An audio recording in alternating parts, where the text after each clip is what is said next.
오늘 저희들 함께 보실 하나님 말씀은 출애굽기 10장 21절에서 29절입니다. 출애굽기 10장 21절에서 29절 제가 봉독해 올리겠습니다. 여호와께서 모세에게 이르시되 하늘을 향하여 내 손을 내밀어 애굽 땅 위에 흑암이 있게 하라. 곧 더듬을 만한 흑암이니라. 모세가 하늘을 향하여 손을 내밀매 깜깜한 흑암이 3일 동안 애굽 온 땅에 있어서 그동안은 사람들이 서로 볼 수 없으며 자기 처소에서 일어나는 자가 없으되 온 이스라엘 자손들이 거주하는 곳에는 빛이 있었더라. 바로가 모세를 불러서 이르되 너희는 가서 여호와를 섬기되 너희의 양과 소는 머물러 두고 너희 어린 것들은 너희와 함께 갈지니라. 모세가 이르되 왕이라도 우리 하나님 여호와께 드릴 제사와 번제물을 우리에게 주어야 하겠고 우리의 가축도 우리가 함께 가고 한 마리도 남길 수 없으니 이는 우리가 그 중에서 가져다가 우리 하나님 여호와를 섬길 것임이며 또 우리가 거기에 이르기까지 어떤 것으로 여호와를 섬길지 알지 못함이니이다 하나 여호와께서 바로의 마음을 완악하게 하셨으므로 그들 보내기를 기뻐하지 아니하고 바로가 모세에게 이르되 너는 나를 떠나가고 스스로 삼가 다시 내 얼굴을 보지 말라. 내가 내 얼굴을 보는 날에는 죽으리라. 모세가 이르되 당신이 말씀하신 대로 내가 다시는 당신의 얼굴을 보지 아니하리이다. 자, 오늘은 9번째 재앙인 흑암 재앙에 대한 겁니다. 9번째 재앙인 흑암 재앙은 경고가 없는 재앙입니다. 8번째 재앙은 경고를 했습니다. 그러나 바로가 듣지 않습니다. 듣지 않으니까 바로 재앙을 실행하라고 하십니다. 그런데 하나님은 꼭 모세를 통해서 재앙을 내리십니다. 하나님께서 직접 흑암을 내릴 수 있는데 왜 모세를 통해서 역사하실까요? 여기서 우리가 알아야 할 것은 하나님은 내리시는 그 재앙에 대하여 경우에 따라서 주의 종 모세의 의견을 듣기를 원하십니다. 때로는 하나님의 진노와 심판이 진실된 중보기도를 통해서 멈추는 것을 우리는 종종 볼 수 있습니다. 그러니까 하나님의 뜻을 우리가 바꿀 수 있다는 거예요. 우리의 기도, 우리의 온전한 신앙을 가지고 하나님의 뜻을 바꿀 수 있다는 거예요. 출애굽기 24장에서 32장에 보면 모세는 시내산에 올라가서 하나님의 말씀대로 언약과 율례를 받고 이제 십계명을 받아가지고 율법을 가지고 모세는 산에서 내려옵니다. 그런데 모세가 산에서 더디 내려오니까 백성들이 아론에게 찾아가서 하나님을 보이라고 합니다.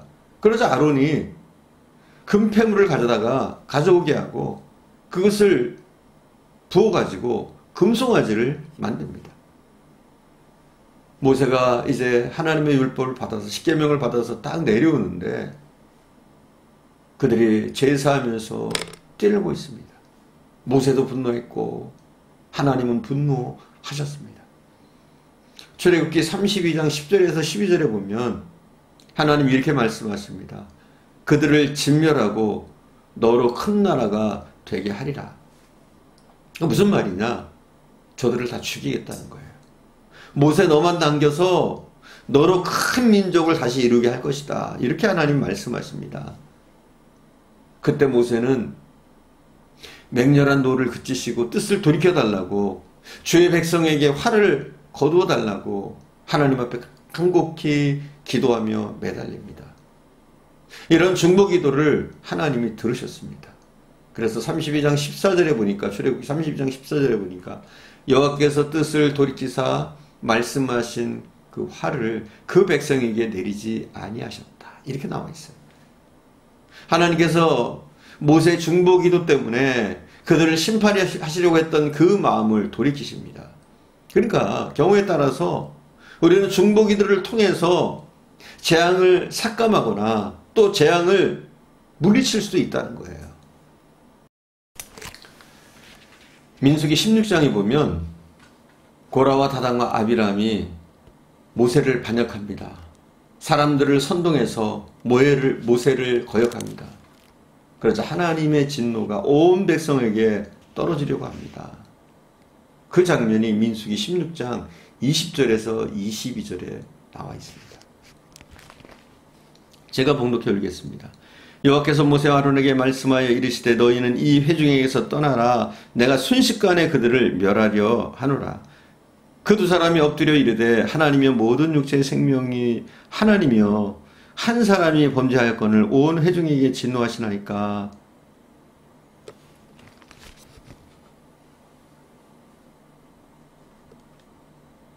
멸망의 위기에서 모세와 아론은 또 중보기도를 합니다.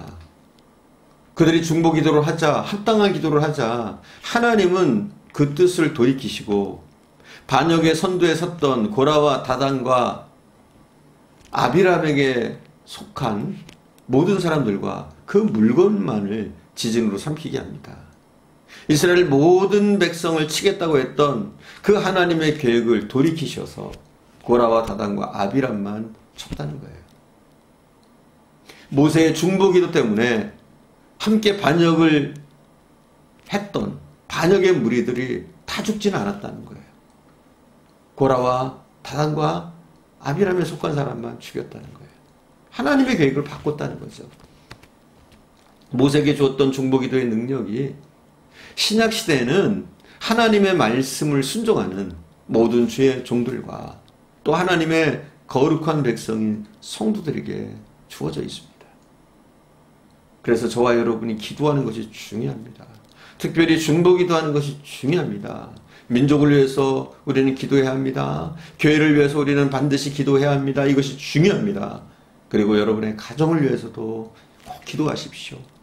여러분의 사업장 또 직장을 위해서도 기도하시고 여러분의 소중한 가족들, 자녀와 남편을 위해서 또 아내를 위해서 기도하는 것이 중요합니다. 기도는 대단한 겁니다. 때로는 하나님의 계획을 바꿉니다. 하나님의 진노를 누그러뜨립니다. 이런 능력이 기도에 있는 것이에요. 3일 동안 흑암이 임하죠. 22절 우리가 봉독하겠습니다. 22절입니다. 모세가 하늘을 향하여 손을 내밀매 캄캄한 흑암이 3일 동안 애굽 온 땅에 있어서 모세가 하늘을 향해서 손을 드니까 캄캄한 흑암이 3일 동안 애굽 온 땅에 임합니다. 지금처럼 전기시설이 갖춰진 것도 아니었기 때문에 그 고통이 임한 저만이 아니었을 겁니다. 22절과 23절 다시 봉독하겠습니다. 모세가 하늘을 향하여 손을 내밀며 캄캄한 흑암이 3일 동안 애굽 온 땅에 있어서 그동안은 사람들이 서로 볼 수 없으며 자기 처소에서 일어나는 자가 없으되 온 이스라엘 자손이 거주하는 곳에는 빛이 있었더라. 모세가 하늘을 향해서 손을 내미니까 3일 동안 애굽 온 땅에 흑암이 임합니다. 흑암이 임하니까 도저히 움직일 수 없는 상황이 됩니다. 그래서 본문에 보니까 그의 처소에서 일어나는 자가 하나도 없었다. 이렇게 말씀하고 있습니다. 한마디로 모든 일상생활이 중단되어집니다. 그리고 사람들이 얼마나 두려워서 떨었겠습니까?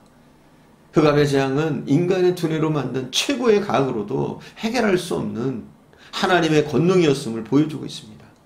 인간이 하나님 앞에서 아무리 교만을 떨어도 우리는 그분의 피조물에 불과하다는 것을 우리는 깨닫게 됩니다. 여기서 또 경이로운 것은 이스라엘 백성들이 거하는 이 고센 땅에는 빛이 있었다는 거예요. 하나님은 자신의 택한 백성들에게 흑암을 주지 않습니다. 아마 고센 땅 부근에 사는 애굽 백성들 중에는 이스라엘 백성이 사는 곳으로 피해서 하나님의 능력의 역사를 경험한 사람들도 있었을 겁니다. 우리 24절을 봉독할까요? 바로가 모세를 불러서 이르되 너희는 가서 여호와를 섬기되 너희 양과 소는 머물러 두고 너희 어린 것들은 너희와 함께 갈지니라. 바로는 모세를 또 불렀습니다. 하나님께 예비할 것을 명령합니다. 조금 전에보다는 나아졌습니다. 그러나 몸만 가서 하나님을 섬기라는 겁니다. 아이들도 데려가라. 그런데 몸만 가서 예배하라는 겁니다. 바로의 생각은 몸은 보낼 수 있지만 재물은 보낼 수 없다는 겁니다. 9번의 재앙을 당하면서도 바로는 미련해서 무지해서 완악해서 하나님의 뜻을 깨닫지 못하는 겁니다. 모세가 타협했습니까? 아닙니다. 또 노입니다. 거절합니다. 25절입니다. 모세가 이르되 왕이라도 우리 하나님 여호와께 드릴 제사와 번제물을 우리에게 주어야 하겠고, 바로는 결국 재물을 가지고 애굽을 떠날 수 없음을 단호하게 말하면서 모세의 제안을 거절하고 모세의 얼굴을 다시는 보지 않겠다고 합니다. 만약 얼굴이 보이면 즉시 죽이겠다고 말을 합니다. 여기서 우리는 하나님의 말씀에 순종하는데 재물이 상당한 걸림돌이 되는 것을 우리가 깨달을 수가 있습니다. 인간 본성이 그렇습니다. 본성적으로 사람은 소유욕을 지니고 있습니다. 심지어 갓난아기도 그래요. 뭔가 자기가 좋아하는 것을 손에 쥐고 있으면 어른이 뺏으려고 해도 꼭 쥐고서 안 내놓습니다. 혹시 뺏어보세요. 난리가 날 겁니다. 뒹굴고 울고 난리가 납니다. 그렇게 조그만 어린아이에게도 그러한 이 소유욕이 있습니다. 아이들이 입속에 무엇인가를 잘 넣습니다. 분명 안 좋은 곳에 들어가서 꺼내주려고 하는데도 절대로 입에 그것을 뱉으려고 하지 않습니다. 왜요? 이 소유욕, 본능적으로 타고난 소유욕 때문에 이러는 겁니다. 인간에게 물질의 소유욕을 포기하는 것은 굉장히 어려운 일입니다. 그래서 우리 예수님은 부자가 하늘나라에 들어가는 것이 낙타가 바늘기로 들어가는 것보다 힘들다 말씀하셨습니다. 그만큼 이 소유를 가지고 하나님을 잘 섬기기가 어렵다는 거예요. 그러나 저는 여러분들에게 부탁드리고 싶습니다. 여러분이 소유가 아무리 많다고 해도 겸손히 모든 소유도 하나님이 원하신다면 내려놓고 하나님을 잘 섬기실 수 있기를 간절히 축원드립니다. 바로 역시 이 소유에 대한 그 자신의 욕심을 포기할 수 없었기 때문에 애굽 백성들 전체를 고통으로 이끌고 있습니다. 바로의 부에 대한 소욕은 아무도 막을 수 없을 뿐더러 이 미련한 욕망 때문에 하나님의 말씀에 순종하지 못하게 됩니다. 그럼 혼자만 죽습니까? 다 같이 죽는 겁니다. 여러분, 우리도 그래요. 우리가 하나님의 말씀에 순종해야 돼요. 때로는 이 물질적인 유혹 때문에 우리가 너무 물질을 소중하게 여겨서 우리가 하나님의 뜻에 순종하지 못할 때가 많습니다. 때로는 우리가 주일 성수를 하지 못할 때가 있잖아요.